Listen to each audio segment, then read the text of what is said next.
Praise the Lord. Greetings to you all in the mighty name of Jesus. Today I was very happy to see you all through this program. I want to share something what Holy Spirit has inspired me to share with all of you. This is Christmas season. Today let us see how to celebrate Christmas meaningfully. 2 Corinthians 9:15 says, shout praises to God for His undescribable gift. First of all, we have to raise our voices in praise and thanksgiving. The birth of Christ excited both heaven and earth. When we see Luke chapter 2, verse 13, the huge angelic choir shouted, "Glory to God." The band of scholars from the east, when they saw the star, rejoiced with exceedingly great joy, says the Bible in Matthew chapter 2 verse 10. According to Luke 2:10, to the shepherds it caused a great joy.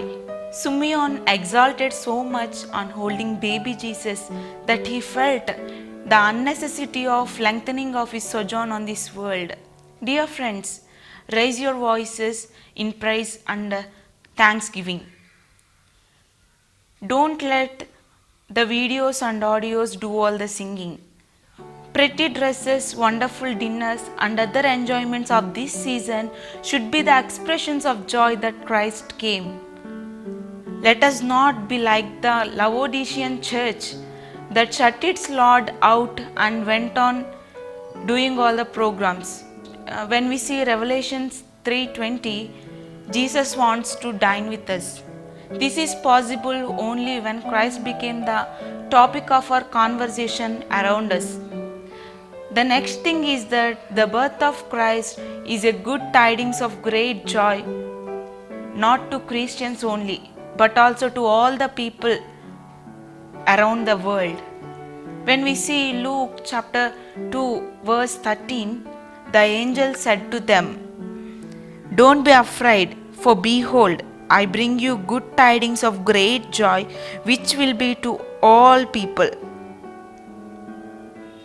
Understanding the importance of this message, the shepherds spread it widely. We are talking about the second coming of Christ, whereas there are millions of people around us who doesn't even know about His first coming. So we have to reach out this message to all the Gentiles and spread this good news to all the people.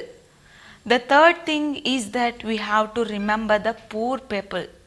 It would have been easier than the easiest for the Father God to arrange a comfortable house for His Son to be born. But God wants to make the people know, right from the first chapter of Christ's life, that He was the God of poor and have-nots. Celebrating a Christmas, keeping the poor out is meaningless before God. There are millions in India who are homeless, clothless, and foodless. What we do to them is counted as being done to Jesus, as it was written in Matthew chapter 25:40. Now let us see Luke chapter 1:79. To guide our feet into the way of peace, the day spring from on high has visited us. Now let us know how to sew up the torn relationships in the name of the newborn who came to guide our foot in the way of peace. At Christmas, we are celebrating the birthday of Prince of Peace. In Luke 2:14, we see that the second part of the angelic song was, "Peace on earth, goodwill toward man." Rarely is there anyone who never wounded anyone. We have hurt many people around us through the sword of our words and our works. Why don't we take the advantage of this season for restitution and restoration? Invite your relatives who are not in talking terms, whatever the reason. When the Son of God stooped Himself to become the Son of Man, why don't we humble ourselves?